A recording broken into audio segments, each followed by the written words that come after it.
Hoje a gente está aqui com vocês com mais um Pé na Porta. E hoje eu estou aqui com a Clara Pechansky. A Clara nasceu Clarita, Ita, em Pelotas, em 1936. Já estão perguntando, ela já fez 90 anos? Ainda não. Ainda não. Não, eu sou de dezembro. É de dezembro. Então é 89 e alguns meses. Pé na porta. A família da Clara veio da Rússia, que hoje é a Ucrânia. Isso. Aos 6 anos, ela descobriu que se chamava Clara, pela lista de chamada, quando ela entrou no grupo escolar. É verdade. É verdade. Ela é desenhista, gravadora, pintora, radicada em Porto Alegre desde 1957. A Clara veio com 20 anos para cá, recém-casada, com o psicanalista rio-grandino. Rio-grandino quer dizer que veio de Rio Grande, da cidade. Isaac Pechansky. E ela veio junto com o Isaac viver na capital. Eu queria saber um pouco dessa infância, dessa guria que vivia numa cidade do interior. Garanto que tinha porta aberta, tinha bicho, tinha pai, tinha mãe, tinha avô, tinha primo, porque quando os imigrantes vinham para o Brasil, eles não vinham sozinhos e às vezes eles vinham aos poucos. Exatamente. Não vinham no mesmo navio. Exatamente, foi o que aconteceu na minha família. Então, eu imagino as histórias, as fotografias, esse ambiente. Me conta um pouco assim, eu queria... como eu queria ter vivido nessa época. Era uma época bonita. Pelotas, como se dizia lá na Rússia, os meus avós contavam sempre que eles iam para Pelotas. Para Pelotas. Pelotas. Era como eles pronunciavam lá na Rússia. Meu avô emigrou em 1913. 13.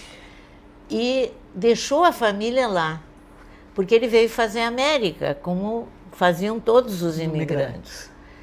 E 1913, um ano depois, estoura a Primeira Guerra. E ele então fica 8 anos morando em Pelotas, fazendo a sua vida, começando a sua vida como todos os imigrantes começavam, primeiro como mascate, vendendo de porta em porta, e depois conseguindo já se estabelecer num estabelecimento comercial, então já comprando um local onde ele poderia ter uma loja. A maioria dos judeus dessa época tem mais ou menos uma história semelhante a essa do meu avô. Chegam, se estabelecem... Como era o nome dele, claro? O nome dele era Rodolfo. Rodolfo. Também chamado de Rahmil, que era o nome hebraico. Uhum. O vô Rodolfo fica, então, 8 anos sem a família, porque estoura a guerra. E aí havia algo que hoje eu não sei se seria possível, talvez hoje chamassem essa pessoa de coiote. Mas havia emissários confiáveis que iam com dinheiro buscar a família que tinha ficado na Rússia. Eles eram agentes, né? Eles eram agentes. Chamavam agentes de imigração. Isso. Então, a minha avó, minha mãe, então com 10 anos, digamos, e eu vou fazer um parêntese porque os judeus têm ano lunar. Então, eles não têm um calendário igual ao nosso calendário, que tem 30 dias. São calendários de 28 dias. Então, como é que eles registravam as pessoas? Tantos dias depois da festa tal, ou tantos dias antes da festa tal, sempre festas religiosas. Certo. Então, a minha mãe calculava que tinha chegado em 1900, tinha nascido em 1910, então ela ficou com 3 anos lá na Rússia, com a minha avó Ana, e um menininho menor, o Jacó, que faleceu de tifo. Muito Na comum época não havia antibiótico. Enfim, e aí eles vieram, então, esse emissário pôde trazê-los. É uma grande novela, porque eles não podiam imigrar como russos. Eles tiveram que ficar 1 ano na Romênia para ter um passaporte romeno e poder, então, pegar um navio e vir para o Brasil. E tem uma história bonita no meio disso tudo. Ao chegar em Rio Grande, no porto de Rio Grande, depois de atravessar os oceanos, de atravessar todos os oceanos possíveis, minha avó e minha mãe, o vovô Rodolfo esperando no cais, ele pensa, eu quero fazer uma festa, eu quero celebrar essa chegada da minha filha, para quem ele tinha comprado um inesquecível vestido de seda branca. Ah, que coisa maravilhosa. Eu quero celebrar. Ele estava em Rio Grande e morava em Pelotas. Aí ele pensou, eu tenho um amigo em Rio Grande, o nome dele é Salomão Pechansky. Então ele leva a família para a casa do Salomão Pechansky, casado com a Malvina Pechansky, ela brasileira, ele ainda nascido no que hoje é a Romênia. Uhum. E eles festejam a noite toda, eles cantam a noite toda e celebram essa chegada. E aí tem mais um detalhe. O Isaac? O Isaac não era Não era nascido. ainda, mas eu estou dizendo. Não. Isso é 1910. Sim. Isso é 1921, desculpe. Quem era nascida? A Helena, que depois se transforma em Helena Weinberg, cantora. Sim. Cantora da OSPA, mãe do Paulo Weinberg, Isso. escritor, minha cunhada. Então, eu não sou de acreditar em destino, eu acho linda essa história, porque ela tinha 1 ano de idade. Minha sogra casou com 15 anos. Sim, normal da época. O normal da época. E, aos 25 anos, ela tinha 5 filhos. Um deles era o Isaac. Era o Isaac. Isso. E quando tu reencontra o Isaac nessa história? Pois então, eu sabia da história porque a minha mãe sempre contou essa história. Ela adorava contar histórias. Ela era uma mulher que gostava muito de livros. E ela ensinou as 3 filhas, eu sou a caçula de 3 mulheres. Ela ensinou as filhas a gostar de ler. Ela sempre leu. E quando ela chegou no Brasil, então, digamos aos 10 anos, o que ela falava?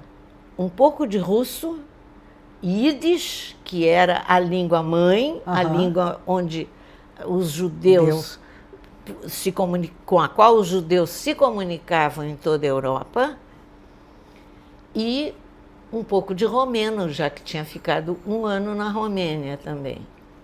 Mas português, nada. Então, os pais tiveram a brilhante ideia de conseguir uma professora de português para ela. Só que conseguiram uma professora alemã. Enfim, para encurtar o caso, ela acabou, sim, como era uma menina, frequentando o grupo escolar Félix da Cunha, que existe até hoje em Pelotas. Então, lá é que ela fez a formação dela e começou ou continuou a gostar de livros. Meu avô era um bom leitor também. E ela estudava a Seleta em prosa e verso. A Seleta em prosa e verso. E ela sabia ela de cor. E aí, a gente estava perguntando do Isaac. E do Isaac... o Isaac, onde é que ele entra? O Isaac nasceu em Rio Grande, veio para Porto Alegre, estudou no Julinho, fez o científico, então, sim, né? No Julinho, para se preparar para o vestibular de medicina, cursou medicina aqui e se formou em 52, tá? Em 1956, eu também tenho uma história engraçada. É que tu casou? Porque em 56, a gente se reencontrou. Ah, tá. Porque eu entrei para a Escola de Belas Artes quando eu tinha 15 anos, Alice. Sim, tu te formou com 19. Me formei com 19. Eu fiquei sabendo que haviam fundado uma escola de belas artes em Pelotas. Eu era muito bem informada porque eu frequentava a biblioteca. A dona Gilda era a minha orientadora da biblioteca pública. Minha mãe, com seu amor a livros, me fez sócia da biblioteca pública de Pelotas quando eu ainda era uma pirralha, quando eu estava no primário. E aí eu frequentei a biblioteca, eu li toda a biblioteca infantil, e aí a dona Gilda, a bibliotecária-chefe, me transferiu para a biblioteca dos adultos. Já tinha passado ali por todos os livros? Todos. E aí, Alice, o mundo se abriu para mim, porque aí eu conheci a enciclopédia. O livro dos adultos. Eu sempre desenhei, eu nasci desenhando. Eu não lembro eu sei que eu me chamo Clara, porque eu já estava lendo e a minha mãe não sabia o que fazer comigo, me levou então para o Grupo Escolar Cassiano do Nascimento e tentou me matricular. Eu tinha 6 anos. Dizendo para a diretora, olha, ela já está lendo. Então a diretora me aceitou. Ela me matricula no primeiro ano e pergunta meu nome, e eu disse Clarita, porque na minha casa... Sim, te chamavam de Clarita? Eu era Ita. Ita, só o Ita, final. sempre fui Ita. Mas eu achava que meu nome era Clarita. E aí... Para tua surpresa... Para minha surpresa, a minha mãe apresenta a minha certidão de nascimento, evidentemente, e está escrito Clara. E eu não sei quem é Clara. Clara é uma persona que eu mais tarde acabei assumindo. Sim, que tu assina, inclusive. Que eu assino, inclusive. Como Clara. Porque ao casar, na época, em 1957, a gente agarrava, a gente adotava o nome do marido. Exato, mas eu casei nos anos 70 e também agarrei o nome de marido. Foi uns 3 anos depois. Era meio que um sonho da menina mudar de nome. Exato. E o coitado do meu pai, que teve 3 mulheres, não tem Kuzminski na família, Sim. pelo menos não no lado pelotense. Aham. Só do lado do irmão dele, que ficou em São Paulo. Aí nós temos uma família Deixa eu só... Nós estamos ligando, então... Isaac, que eu quero saber. O Isaac. Quando é que a Clarita diz, é o homem da minha vida? Quando é que isso acontece? Em 1956, dia 18 de maio. Como eu já estava cursando a Escola de Belas Artes, que eu comecei a cursar com 15 anos. Sim, sim. E à noite eu fazia o clássico, entendeu? Então, de tarde eu fazia uma faculdade e à noite eu fazia o segundo grau. Sim, hoje. sim. Então, eu era vice-presidente do Centro Acadêmico da Escola de Belas Artes de Pelotas. Maravilhosa! E eu vim para Porto Alegre para um congresso da UE, União Estadual de Estudantes, que eu tenho um enorme orgulho de ter vivido aquela época, que a gente chamava de esquerda festiva, depois chamaram. E nessa época, nesse congresso, eu conheci amigos da vida. Flávio Tavares, Romualdo Romanovski, que então eram presidentes dos seus centros acadêmicos. E uma menina não vinha para a capital ficar num hotel, ela tinha que ficar em casa de parentes. Família. Isso. Então eu fiquei na casa da minha prima Skaletsky, a mulher do Henrique Skaletsky, a Helenita, que está viva. Durante o congresso, eu frequentei o congresso religiosamente, porque eu sempre fui muito... Caxias, como a gente diz. Disciplinada. Não, a palavra não é Caxias. Disciplinada. Disciplinada. Disciplinada. Caxias eu nunca fui. Disciplinada. Isso. Então eu estava frequentando o congresso, eu vim para o congresso. Só que naquela tarde, a Helenita, minha prima que me hospedava, disse, olha, eu tenho uma reunião no centro, vamos até o centro e tal. E eu não tinha naquele dia congresso, vamos. Então fomos caminhando pela Rua da Praia. De frente à livraria Cosmos, Sim. do seu Orgler. Aham. Vem vindo em minha direção um rapaz muito elegante, de sobretudo cinza. Eu não sei se a tua audiência sabe o que é sobretudo. Vamos falar. Coat. Exatamente, um trench coat. Um trench coat. Gravata. Um rapaz muito bem apessoado. Eu achei ele lindo. E para na nossa frente e dá 2 beijos na Helenita, porque ele é primo dela. As mães são irmãs. Sim. E aí a Helenita disse, tu deve conhecer a Clarita. E ele disse, eu conheci ela quando ela tinha 9 anos. Porque aí tem uma outra história bonita. Meu pai tinha uma casa no Cassino, o Isaac morava em Rio Grande, e nas férias ele ia Como passar sempre, com a família. Ia para o balneário. Ia para o balneário Cassino. Meu pai tinha uma bela casa lá no Cassino e eu tinha 9 anos de idade. E eu sempre fui arteira, no sentido... E a diferença do Isaac? 10 anos. 10 anos. 10 anos. Então ele tinha 19 anos. Ele tinha 19, eu tinha 9. Sim, é uma criança. E ele perdeu o ônibus para voltar para casa. Ele então pensou que ele conhecia uma família que tinha 2 moças, que eram as minhas 2 irmãs mais velhas, Geni e Célia, então adolescentes, e pensou, eu vou almoçar lá. Não tinha... Pensa que tu tá nos anos 40, entre 40 e 50, não tem restaurante. Não, e no cassino eram algumas casas e areia. E tu acha que ele tinha dinheiro para pagar o almoço? Óbvio que não. Claro que não, ele só tinha para o ônibus.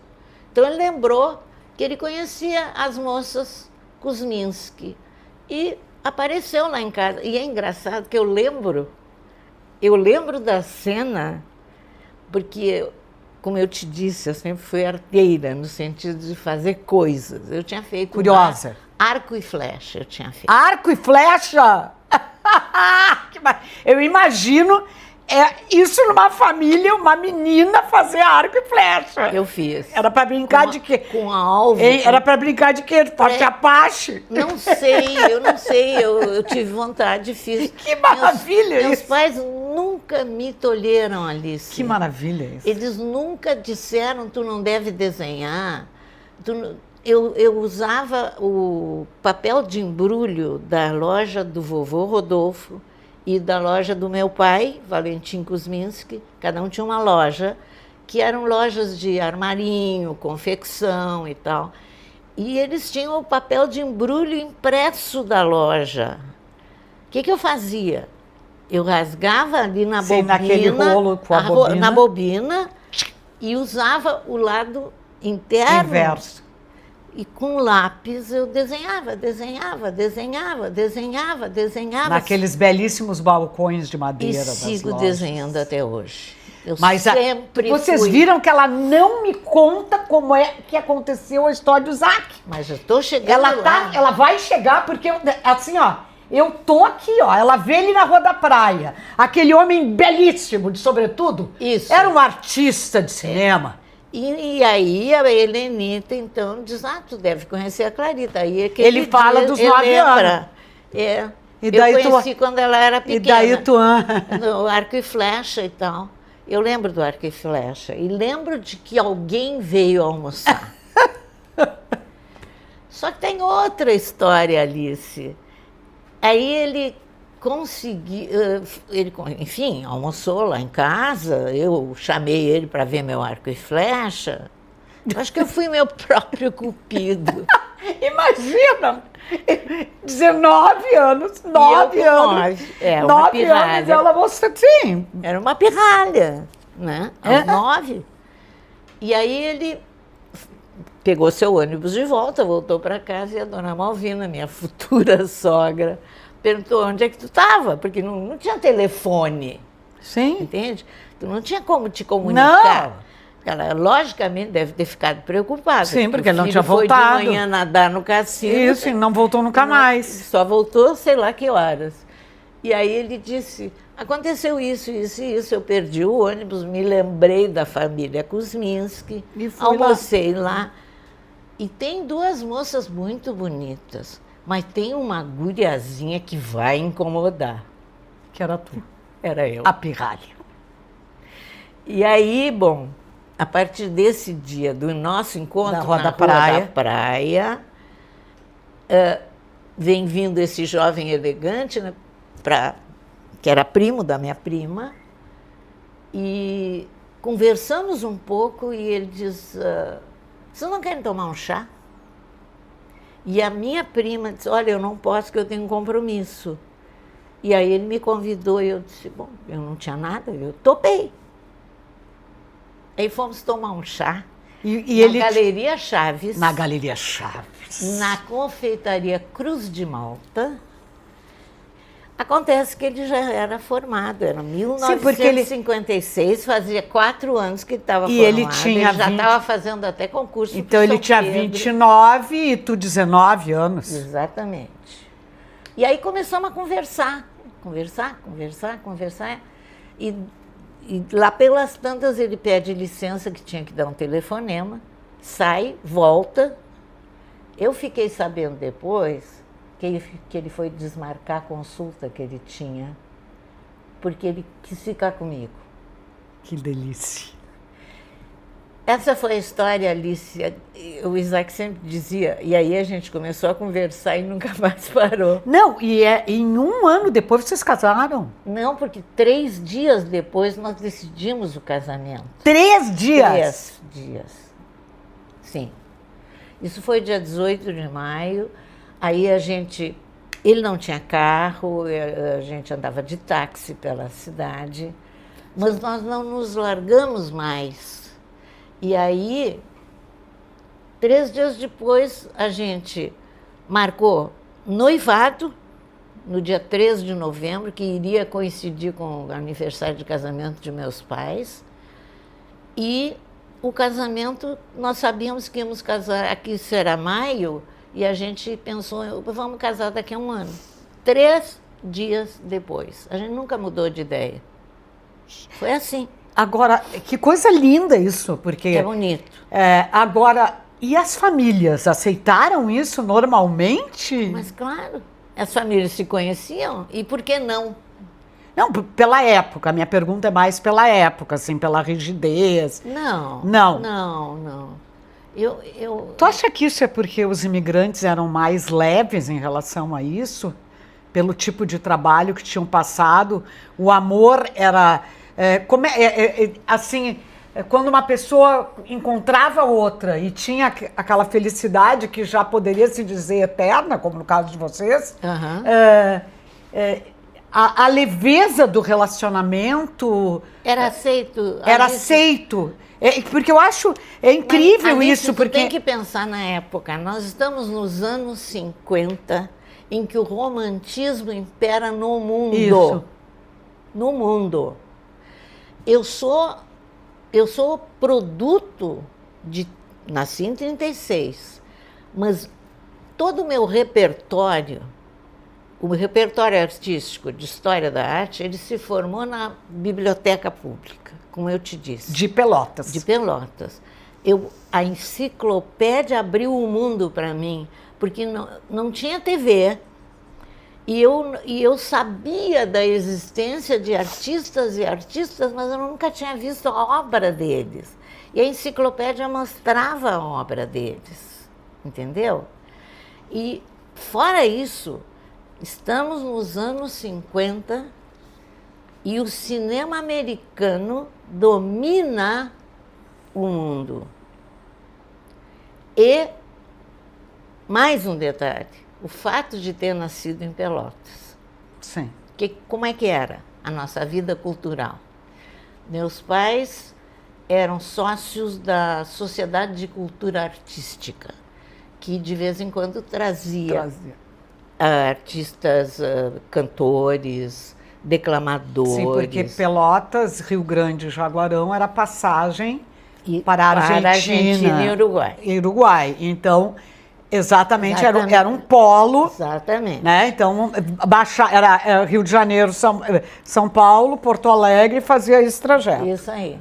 E aí a gente frequentava, então, a Sociedade de Cultura Artística e as audições, os recitais, a gente chamava assim, eram no Conservatório de Música. Uhum. E eu estudei piano, como toda moça prendada, nós tínhamos um piano em casa. Todas as casas tinham um piano, Alice. Bastava ser classe média e tu tinhas um piano armário. O nosso era um piano alemão, com aqueles candelabros. Sim, sim. Tá? Porque originalmente ele era um Essenfelder, o nome do nosso piano. Uhum. E todas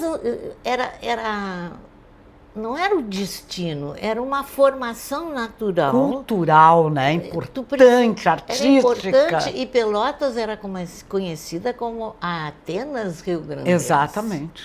Né? Então, essa formação cultural, que até os 20 anos eu tive, eu conseguia ter tempo de estudar violão, piano, frequentar a Escola de Belas Artes, conhecer o Locatelli, que me viu desenhando, me puxou pela mão quando eu tinha 15 Aldo Locatelli, anos. gente. Aldo Locatelli. Aldo Locatelli. O pintor do aeroporto, o pintor de San Pellegrino. Da Igreja de Caxias do Sul. Isso, e do nosso Palácio do Governo também. Isso. Locatelli me viu desenhando quando eu tinha 15 anos, quando eu entrei para a escola. E me pegou pela mão, literalmente, e me levou para a aula dele de pintura. E disse, vem todos os dias que eu vou te ensinar a desenhar. Eu tive essa sorte. Mas tu teve essa sorte porque tu era bem metida, né, também. Eu não sei se a palavra era essa para mim, eu era... Curiosa? Curiosa, eu acho que sim, eu acho que essa é a palavra. Tu era eu curiosa, sou curiosa até hoje. Até hoje. É. Eu sempre quero saber. Eu sempre porque quero me informar. Esses dias eu estava lendo que a curiosidade é a que mais exercita a neuroplasticidade do cérebro, né? Talvez. Então, é porque a cada... Te ativa. Ela te ativa. Então, ela não deixa o cérebro em desuso. Isso. Né? Isso. Então, por isso que, assim, quando eu sou perguntadeira, é porque eu fico querendo saber o que tem. E isso, né? Porque está ativando lá, eu estou enxergando isso. E aí tem o seguinte, nós temos, então, vamos juntar, então, o Isaac e a Clarita, tá? O Isaac vem de uma família de músicos. O pai dele tinha sido convidado, quando guri, por algum que passou lá na Romênia, em Chisinau, onde ele nasceu, e ouviu ele cantar na sinagoga, lógico, né? Tinha uma voz de tenor, e disse, eu quero te levar para os Estados Unidos e lá tu vai ser cantor. Tu vai ser cantor de sinagoga. Claro que a mãe dele não deixou. É assim, ó, tudo certo, mas Estados Unidos não. Não. E aí, mas ele era um cantor, ele cantava. E a Helena, minha cunhada mais velha, foi regente do coral da OSPA, cantava ópera. Daí eu conheci Pablo Komlos e passei a fazer programas para a OSPA. Porque aí tu tem que juntar isso. Então, temos uma família musical, Pechansky, e uma outra família musical. Que alegria essa casa, né? Que coisa... E esses anos 50 que eu estava te descrevendo, tem o seguinte detalhe. A rádio, o rádio era o lugar que nos informava, não tinha TV. E aí vinha... Não tinha streaming, nada disso. E aí vinha as rádios de Buenos Aires. Exatamente. Belgrano. Nós nos informávamos através da Rádio Nacional do Rio de Janeiro e das rádios de Montevideo e Buenos Aires, porque as rádios locais o sinal era muito fraco. Mesmo assim, eu tive um programa de rádio junto com meus amigos adolescentes na biblioteca pública. Essa dona Gilda... Uma mulher maravilhosa, né? Ela foi uma pessoa que apoiou tudo que eu inventei. E ela tinha a Hora do Conto. Nós tínhamos um programa de rádio. E vocês faziam para a rádio local. Isso. Além disso, tínhamos um jornal, do qual eu era redatora, ilustradora e tocava um mimeógrafo a álcool. E pirava com o cheirinho. E o nome do jornal, eu tenho ele até hoje. É mesmo? O Mundo Infantil. Que maravilhoso isso. E nós fazíamos peças de teatro. E a gente, então, por ouvir rádio e porque só entrava Rádio Belgrano de Buenos Aires, Rádio El Mundo de Buenos Aires, Rádio Solís, de Teatro Solís de Montevideo, nós as três falamos espanhol. Que incrível isso. A gente, natural, e claro que a gente cantava todos os tangos, todos os boleros. Lúcio Gatica. E tu canta ainda, Clara? Até hoje. E tu consegue agora cantar alguma coisa para mim agora? Não, agora nem, não vou cantar porque eu não estou aqui para isso. Mas nem um pedacinho assim? Não. Nada. Talvez assim, uno busca lleno de esperanças, el camino que não sei o que, prometeram nas suas ânsias. Enfim, o que eu quero te dizer, Alice, tu tem que situar geopoliticamente. Sim, o território da época. Os anos 50. Sim. Que foram anos que deram Andy Warhol, que deram Marilyn Monroe, que deram Elvis Presley logo em seguida. Pensa. Não, Afora a formação clássica, porque estudando piano, a gente tinha que tocar, no mínimo Mozart, no mínimo Beethoven. Então, junta tudo isso e aí tu tem várias camadas que vão se acumulando e que eu vou desenhando ao longo da minha vida. Quando tu vem para Porto Alegre, aí eu estava lendo que a tua primeira exposição é 2 anos depois que tu vem para cá, para Porto Alegre, 1959. 2 anos depois. Livraria Leonardo da Vinci, que era de um português. Do Edgardo Xavier. Edgardo Xavier, que era português, mas tinha uma livraria francesa. Exatamente. Na Salgado Filho. Isso. E aí tu faz uma exposição lá. Essa exposição eram meninos de rua e fila de encostados do INPS. Não, da época não se chamava INPS, era IAPI. Era IAPI, INAMPS. Isso. INAMPS e API. E hoje é INSS. Isso. Né? Então, fila de encostados é uma palavra que a gente não usa mais. Esses encostados. O encostado seria o aposentado hoje. O aposentado hoje. Mas era muito comum a gente falar, o cara está encostado pelo NPS. Está encostado. Pelo IAPI. Pelo IAPI. Tá. Por isso que tem a Vila do IAPI, né, gente? Só para a gente entender. Onde nasceu Elis Regina. Onde nasceu Elis Regina. Então, assim, não é... as coisas, elas têm relação, né? Uhum. Aí, tu foi para vitrine lá. Fui. Foi para vitrine. E aí...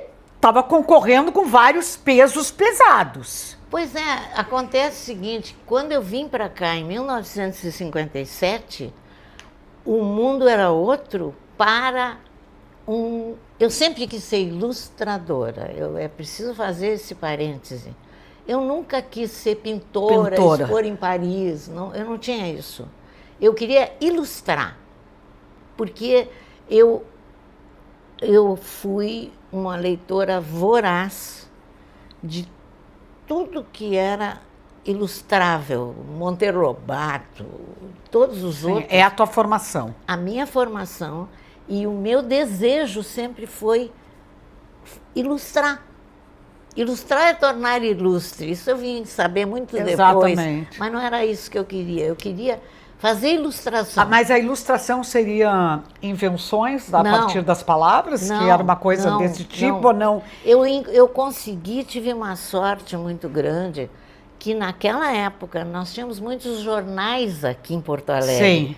Tinha Diário de Notícias, tinha Correio do Correio do Povo. Povo, Correio da Manhã. Depois foi fundar... Correio da Manhã, não. É Folha da Manhã. Não, mas antes tinha um Não, Correio da Manhã. eu não peguei o Correio da Manhã. Ah, tá. Eu peguei Folha a da Manhã Folha é da depois. Tarde. É. Eu peguei a Folha Folha da da Tarde. Tarde. Depois a Folha da Manhã.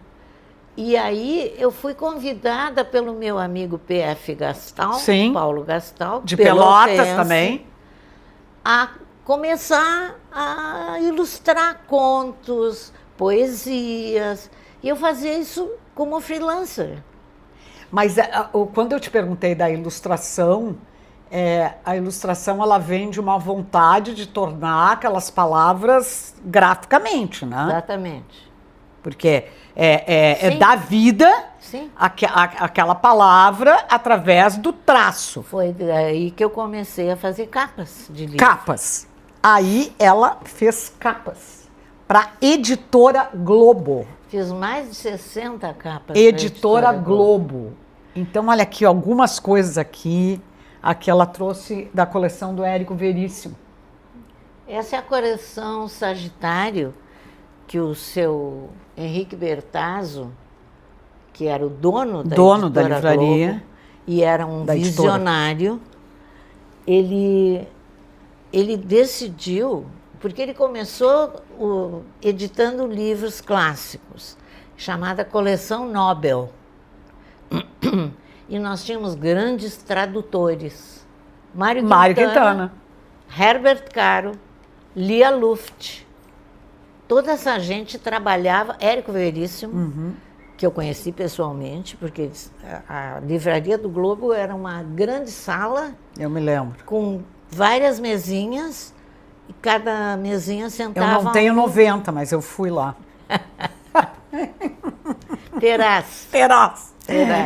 Mas assim, chegando... E aí, o que havia era um bom mercado de trabalho para ilustrador.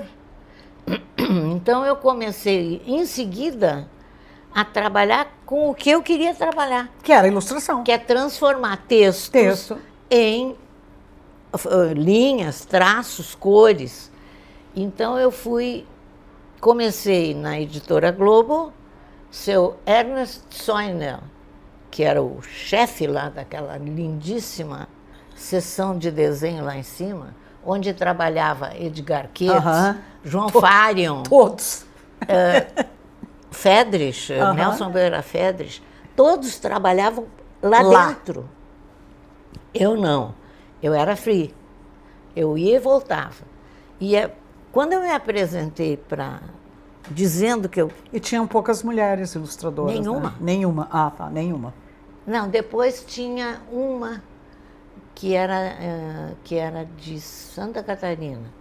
Até tem um livro que tem uma capa errada, um livro Clarissa, do Érico Veríssimo, tem o meu nome na capa, mas não fui eu que fiz. E não foi tu que fez. Não.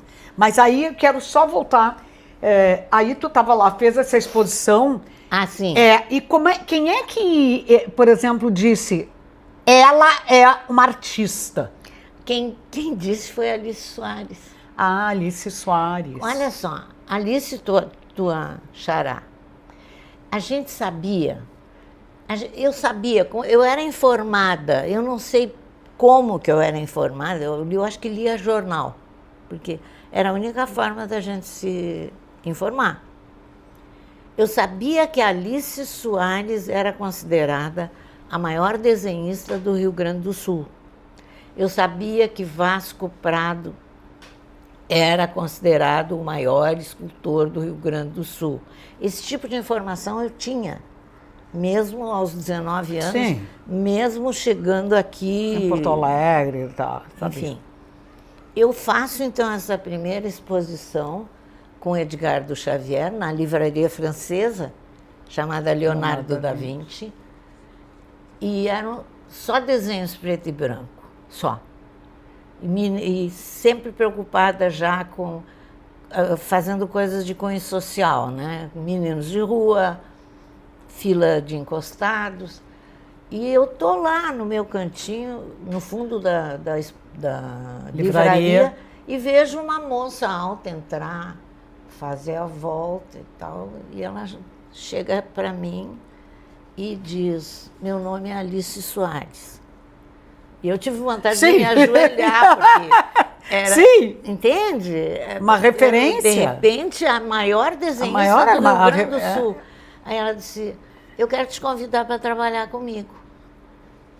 Eu tive muita sorte, Alice. Não, mas eu acho que isso não é só sorte, né? Estar no lugar certo. Sim. Então, ela estava fundando um grupo de trabalho junto com a Alicinha Brigman. Com mais dois. Um deles chegou a ser diretor da escola do Instituto de Artes aqui. Eu não vou lembrar dos outros nomes. Porque o importante foi a minha amizade com as duas Alices. Uhum. Que durou a vida toda. Maravilha. Começou ali.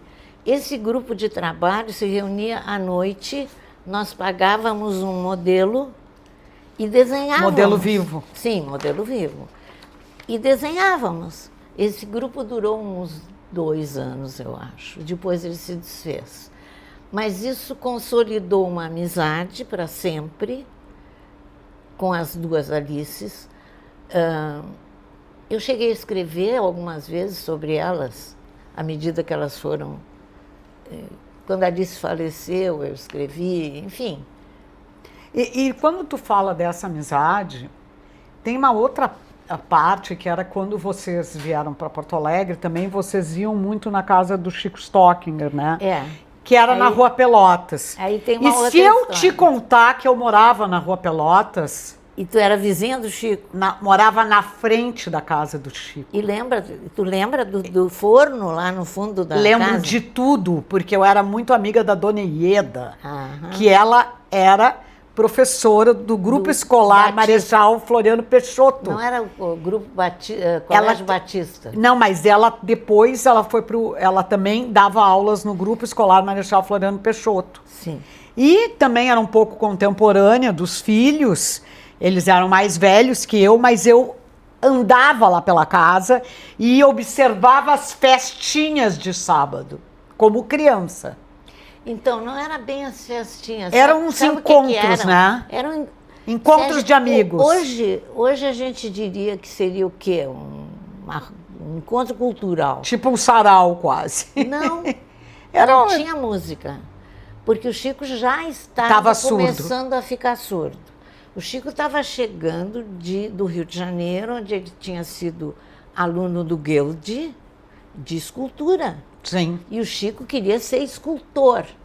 Só que ele não tinha dinheiro para ser escultor. E nós tínhamos um amigo comum, que tu conhece, Roberto Eduardo Xavier. Sim. O Bodoc, Aham. Folha da Tarde. Roberto Eduardo Xavier nasce em Rio Grande. Olha as coincidências.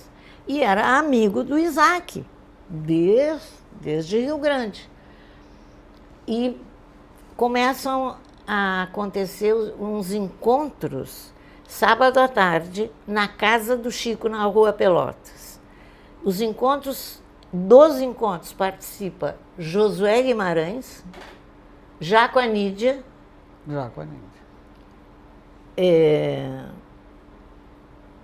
esqueci o primeiro nome dele, Heraldo Ferreira, médico, que era primo do Josué, o Isaac Pechansky, o Roberto Eduardo Xavier, sem a FEEMA, tá? E eles fazem o seguinte, todos os sábados, eles decidem fazer um conto, mas eles promovem eles decidem um tema, e todo mundo escreve sobre aquele tema um conto.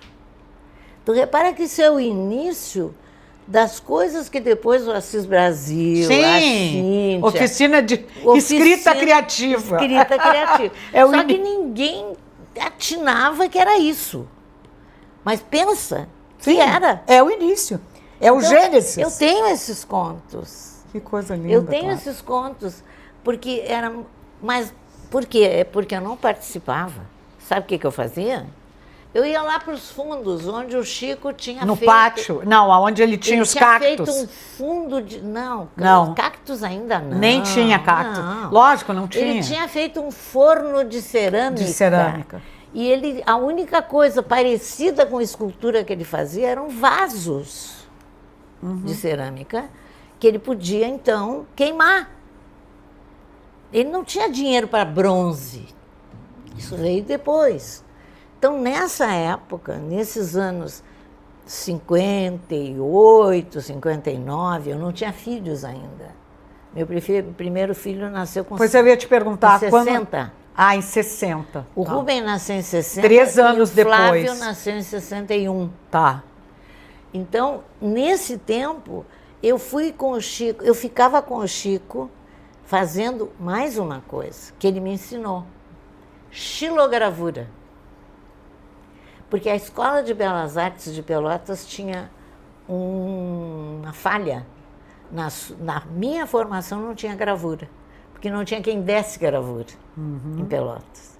Então eu tive pintura, tive história da arte, tive geometria descritiva, não sei o que eu ia fazer com aquilo, geometria analítica, enfim, é o currículo completo, menos gravura.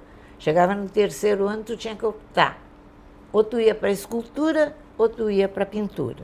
Eu fui para a pintura e me formei bacharel em pintura, então. Mas eu nunca tinha feito gravura. E o Chico me ensinou a pegar uma goiva. Que professor, hein? Que luxo. Que luxo. Mas, assim, ó, nós estamos conversando e o tempo vai indo também, né, Cláudia? Mas eu não vou deixar de fazer aqui algumas perguntas. E como esse canal é de Alice Urbinho, Pé na Porta, ela pode aumentar o tempo quando ela quiser. Olha que maravilha. Que maravilha, né? Porque eu não vou perder tempo de ouvir essas histórias. Aí, pegando depois eu queria... nós já falamos das capas de livros, já falamos dessas celebridades aí que andaram ao teu redor. Aí, para a gente ir fechando um pouco, né? A Clara, ela realizou mais de 70 exposições individuais. 78. 78 exposições individuais em galerias e museus do Brasil. Fora do Brasil também. E do exterior. E tem mais de 200 exposições coletivas entre bienais, trienais. Quer dizer assim, aí a mim, como é que, assim, se fosse tudo colocado num armário, tem uma gavetinha lá bem preferida que às vezes tu olha, porque é difícil, né? Porque cada obra, quando a gente termina... Não é mais tua. Não é mais tua. Mas é. E qual é, assim, dá para dizer que tem, assim, se não é uma, se tem duas, alguma série que sabe, que te tem na cabeça? Olha, o que me vem primeiro à cabeça é uma série sobre o casal Arnolfini, do Jan van Eyck, 1434. Os irmãos Van Eyck inventam a tinta a óleo. E esse painel é sobre madeira, é um quadrinho desse tamanho. Que toda vez que eu ia à National Gallery, lá em Londres, eu ia lá pedir a bênção pro canal. Te ajoelhava. Eu tinha vontade de me ajoelhar, mas isso eu não cheguei a fazer. Mas eu ia lá pedir a bênção pro casal, porque eles foram inspiração de mais de 60 obras minhas, em gravura, em pintura, em todas as técnicas possíveis, e eu sigo fazendo. É interessante essa coisa do tema recorrente, tá? Na época da ditadura, começaram a surgir, antes da ditadura vieram os anjos. Vieram os anjos. E o nosso amigo Tatata Pimentel e nossa amiga Tina Zapoli, então Tina Presser, tiveram a ousadia de fazer uma exposição em preto e branco, minha. E eu pedi para o meu vizinho, então, Armindo Trevisan, escrever a apresentação e ele fez um ensaio enorme sobre os meus anjos. Sim, era a pessoa certa para escrever também, né? Sobre É anjos. verdade. E aquilo foi uma ousadia, porque uma exposição em preto e branco não se Anos fazia. de chumbo, né? Não, ainda não. Foi um pouquinho Antes? Não, já estávamos. Já estava, porque os anjos são dos anos 80. Porque daí tem os anjos, depois tem generais, né? Aí tem candidatos. Pois então, aí começam a surgir os generais, o candidato, que é o único que tem boca, Isso. a dama, o mágico. O mágico. Que eu acho que sou eu, porque tem uma palheta aqui de pintor entalada no pescoço. Tu acha ou é? Eu acho que sim. Ah, tá. Então é. É. É. Deixa eu ver, faltou. E o Quixote. E o Quixote. Sobre esses 5 personagens, Eles vão e voltam, eles né? são recorrentes. A Paula Ramos fez uma grande retrospectiva. Isso, foi no Margues, né? No Margues, ela usou 5 salas do Margues para expor todas essas séries. E eu não sei, Alice, trabalhar em uma obra única. Tu trabalha com todas várias ao coisas ao mesmo mesmo tempo. Então, eu fiz há pouco essa exposição Hino, lá com a Regina Galbinski, na Isso. gravura. Eu trabalhei em 20 quadros ao mesmo tempo. Porque eu digo que é porque isso permite uma unificação de cor, uma harmonia de cor. Porque a tua... Mas não é por isso. Mas é porque tem a É porque eu não sei trabalhar... receber uma encomenda e fazer Não sei. Agora, quando eu recebia encomenda de capa de livros, aí Sim, eu me obrigava a ser disciplinada, lia tudo, vinha em tudo datilografado. Não tinha Sim, um computador. pendrive, não tinha nada. Não, era máquina de escrever. Isso, então eu recebia um catatal e lia tudo e fazia a capa. Isso eu fiz disciplinadamente durante muitos anos. Sigo fazendo capas, eu adoro fazer capa de livro. Não. E aí, quando tu faz tudo junto, tu também tem uma outra coisa que é tudo junto, que é uma paleta de cores, né? Sim. Que é o vermelho, o azul, o amarelo. Teve uma exposição, Alice, que eu decidi só usar as cores básicas, azul, vermelho e amarelo. E chamei a Marta Medeiros para fazer a apresentação. E foi muito interessante aquela exposição, porque eu só usei essas cores. Acontece que com elas tu faz todas as outras. Sim. Se é desenho, se é sobre papel, eu desenho com nanquim. E o nanquim faz o traço fino. Faz o traço e o traço fica lá e a pessoa pode acompanhar meu pensamento. Se eu errei, ficou a marca, não tem problema. A mesma coisa eu faço na tela. Sempre. Porque eu desenho com tinta. Ah, e a tinta... E fica a marca E também. fica a marca. E eu deixo lá. Tá. Isso por que isso é uma... Assim... Porque eu ia responder porque eu quero. Mas é porque eu acho que... Tu acha que as camadas têm que aparecer? Eu acho que a pessoa tem direito de acompanhar o pensamento do artista. E se o artista erra, não tem a mínima importância. Hoje em dia, tu usas o raio-x para ver o pentimento. Aqui, o Leonardo da Vinci tinha um verde. Projetado fazer um bebê. No entanto, ele trocou por um braço. Isso tu descobre através de raio-x. Mas deixa isso aparecer. Deixa aparecer o erro. O erro faz parte da obra de arte. Isso é bem importante para o conhecimento, né? Porque... Isso é muito diferente de tu pegares um texto e editar. Porque tu tem todo o direito de apagar, digamos assim, e depois, então, tu vai refazendo o teu texto várias e várias e várias vezes. Meus alunos de desenho sabiam que não podiam usar borracha. porque é preciso deixar a marca do desenho. E esse desenho que usa borracha é lápis ou é nanquim? Os alunos aprendiam a desenhar com lápis, com carvão, com nanquim, com tinta, com tudo que é material. E eles não podiam usar a borracha?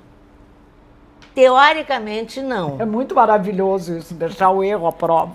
É, mas acontece que quando tu desenha e é modelo, e tu pega um modelo diferente e não acerta os olhos, esse modelo vai ficar estrábico, esse desenho. Então, aí sim tu é obrigado a corrigir. Aí entra a borracha. Mas, se for possível, não vão deixar apagar. Não usa. E isso é muito bonito de ver nos desenhos que ficaram dos grandes mestres. Quando se faz uma pesquisa. Alguns deixaram desenhos. Leonardo deixou desenhos, Miguel Ângelo deixou desenhos lá embaixo. Sim. Lá embaixo, na Capela Sistina. de São Lourenço. Né? De São Lourenço, isso. Lá embaixo. Lá embaixo. Ele desenhava a carvão enquanto ele estava preso pelos Médici. Mas isso aí é outra história. Outra história. Né? E daí, então, mais ou menos assim, para falando um pouco da Clara, que ela falou antes que ela teve filhos depois de 3 anos de casamento, né?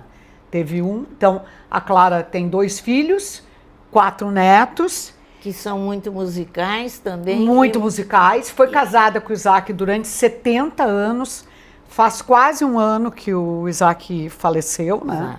Então, foi uma vida inteira, né? De união, de convívio, de gosto pela música e pela literatura, pela arte. Viajava, o Isaac psicanalista, né? Então, a gente viajava em função de concertos, em função de exposições. Olha, vai inaugurar tal coisa, a gente sabia, se informava.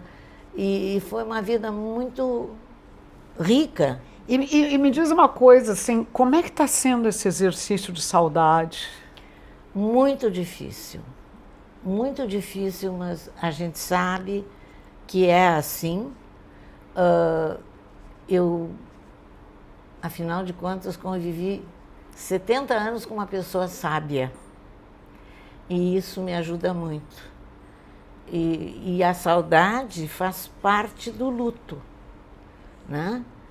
Então, a gente aprende a conviver com isso e, no meu caso, eu sou capaz de poder me expressar graficamente ou pictoricamente. Isso também me ajuda também. E depois de um ano, tu consegue fazer algumas obras que são... Eu voltei a desenhar. Voltou a desenhar. Eu passei alguns meses sem desenhar e, a conselho do meu filho médico, Flávio, ele me sugeriu, volta a trabalhar. Foi a melhor coisa que eu podia fazer. Porque, na verdade, tu está contando essa história, e como eu trabalho com figura humana, isso é mais fácil. Se eu fosse uma artista abstrata, concreta, sim. Eu não teria como expressar sentimentos, só através de cor.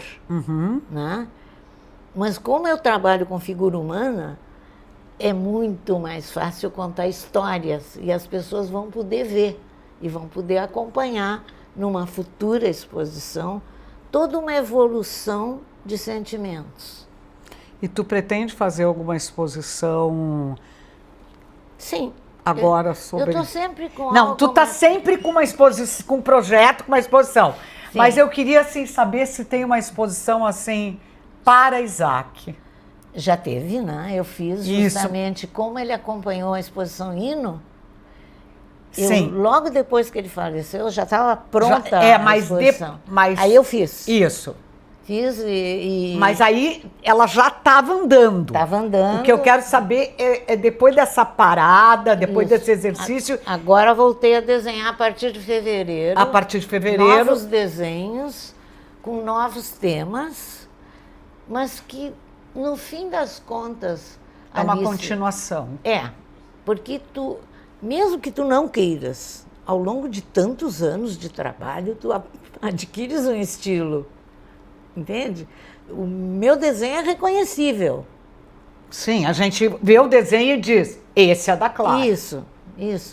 Pelas cores, pelo movimento, pelas figuras que se repetem, que se alternam. Porque esse repertório que tu vai... Esse é o teu repertório, é a tua história, exatamente, é a tua personalidade. E desenhar é como escrever, é contar histórias. Na verdade, ao te expressar graficamente, ou literariamente, ou dançando, ou escrevendo música, tu está sempre contando histórias. E como é que, por exemplo, estaria escrito na tua lápide? Não tenho a mínima Que ideia. legado? O que vai estar lá? Não sei. Uma mulher que Não sei, não penso nisso. não pensa no teu legado? No legado, Tá. sim, claro. Eu penso, o que os coitados dos meus netos vão poder fazer com tanta obra? Porque eu tenho muita obra. Já conversaram sobre isso, tu e os teus Não. filhos? Não! Porque tu tá viva! Não, até porque não é legado, eu sigo trabalhando. siga trabalhando, segue Não trabalhando. adianta nada dizer, ela agora desmanchou o ateliê do Bonfim. E aí ficaram não sei quantas obras para o ateliê, outras obras foram doadas para o Instituto Ágora de Cachoeirinha, etc, etc. Mas ela segue fazendo o projeto Mini Arte, ela segue fazendo o projeto Fiesta de Paz Brasil, ela segue fazendo seus próprios projetos pessoais. Então, que legado é esse? É um legado contínuo. Contínuo, e é um pé na porta contínuo, né? É uma pirraia. Vocês viram que desde que ela começou a falar aqui, nós agora estamos indo realmente para o encerramento, a pirralha, ela, desde os 6, 7, 8, 9 anos, nessa casa maravilhosa, que eu só queria ouvir esses sons, que eu imagino que eram sons maravilhosos, né? Eu continuo desenhando com música, não sei desenhar sem música. Pois é isso, é porque a gente reproduz um pouco as histórias, a tua infância, né? A tua família, ela tá ali. Ela não deixa de existir quando as pessoas vão embora, né? Claro. Essa casa aqui, o Urbim tá aqui sempre, que foi meu marido que morreu também. Ele tá aqui sempre, não tem como tirar ele daqui. Nós construímos isso aqui. Ninguém quer tirar, né? A verdade é que é boa essa convivência, isso faz bem. Exatamente. Entende? Agora, quando ele fizer 100 anos... Vai ter festa? Claro, eu vou fazer um almoço para a família. Vai ter festa. Lógico. Óbvio que tem que ter. Vou fazer. Vou fazer com as comidas preferidas dele. E o mundo é isso. É maio, né? Que ele vai... Junho. A vida é isso. Se nós ficarmos dentro de nós mesmas, sem nenhum tipo de expressão, aí sim são os encostados, os aposentados, entende? E não é isso que a gente quer. E tu sabe bem, essa tua ideia do pé na porta é muito ousada, muito ousada. Ela faz com que o entrevistado fique, às vezes, inseguro. O que será que ela vai me perguntar? Já que tu está colocando o pé na porta, essa expressão pé na porta significa, peraí. Peraí. É. Mas vocês veem que tem uma pé na porta aqui, né, também. Porque essa aqui... Não, porque tu não para. Não, mas eu sou muito tranquila. Não, tu é tranquila, mas o que eu tô dizendo do pé na porta, como tu tá sempre procurando aprender. Sim, sim, eu sigo curiosa. Tu segue curiosa, Sigo. tu tá sempre procurando aprender. Sigo, e então, meus netos me ensinam exatamente. muito. Tu então, não esquece que eu tenho uma neta artista, Daniela, que é exatamente igual à vovó. Ela começou pequenininha desenhando e hoje ela é uma profissional. Tenho 3 designers na família, tem músicos nessa família, ou seja... Tem troca, né? Tem troca. Sim. Então, quando eu falo assim, do pé na porta, porque essa expressão, ela surge por causa de um cientista americano que diz que tem 3 portas para abrir na segunda metade da vida. Óbvio que o cientista americano não fala pé na porta. Mas ele fala que tem. A primeira porta é a primeira porta que a gente nega o envelhecimento, que eu chamei de pé na cova. A segunda porta é a que a gente aceita o envelhecimento, que eu chamei de pé na pantufa. E a terceira é a que a gente não quer parar, porque a gente é um eterno aprendiz. Exato. Então, esse pé na porta, ele também tem um pouco disso, da eterna aprendizagem, da curiosidade, da neuroplasticidade, da gente estar sempre inventando. Isso. E não deixar que o tempo nos domine. Nos domine, exatamente. Não, nós vamos dominar. Eu repensei o meu tempo, eu repensei o meu estilo de vida. Exato, mas eu acho que é isso que a gente tem que fazer todos os dias. Tu tá com 90, eu tô com 72, mas... Eu não tenho 90 ainda. Não tem 90! Não vou te Ela explicar, não tem 90 ainda. Por quê? Porque eu havia previsto exposições do tipo retrospectivas para esse ano dos 90, esse ano de 26. Aí me dei conta que eu não estava em condições de fazer nada. Sim. Aí eu parei. Parou. Parei para pensar, sentei para pensar. Eu gosto muito da expressão sentar para pensar. É boa. É. E aí eu fiz muito bem em desmarcar tudo. E a única coisa que está prevista é, no final do ano, fazer uma reedição com a Liana Tim, minha querida amiga, e parceira, da nossa série de exposições chamada Duas Mulheres de Fino Traço. Ah, tá. E nós vamos reeditar, então, na Gravura Galeria. Certo. E o ano que vem, quando aí sim eu tiver cumprido os 90, aí eu vou fazer bastante coisa. Em 2027. Isso. E aí o Pé na Porta ainda vai existir e a gente vai fazer outras entrevistas, mostrar essas exposições, mas o trabalho da Clara está no site dela. Sim. Tem todas as exposições, dá para procurar ali e sempre tem numa galeria, e a Galeria Gravura é a que representa as obras da Clara Pechanski aqui em Porto Alegre. Exato. Né? Que é com a Regina Galbinski. Exatamente. Então eu só vou encerrar assim, porque eu não quero encerrar sem falar na minha amiga Cristina Dias, que também já foi pé na porta aqui, porque ela escreveu uma história sobre a Clara. E aqui eu vou deixar, assim, já que a gente falou tanto, eu vou pegar agora as palavras da Cris e ler o início aqui, ó, que é de Clara Clarita Ita, que fala assim: Clara Clarita Ita era tão intensa a menina que precisava de 3 para explicar o que tinha. Clara de encantamento, Clarita de delicadeza, Ita de felicidade. Assim foi chegando a menina, que tinha muito a fazer. Nos primeiros passos, seus pés andavam pela casa à procura de imagens. Encontrava no assoalho imagens de imitar.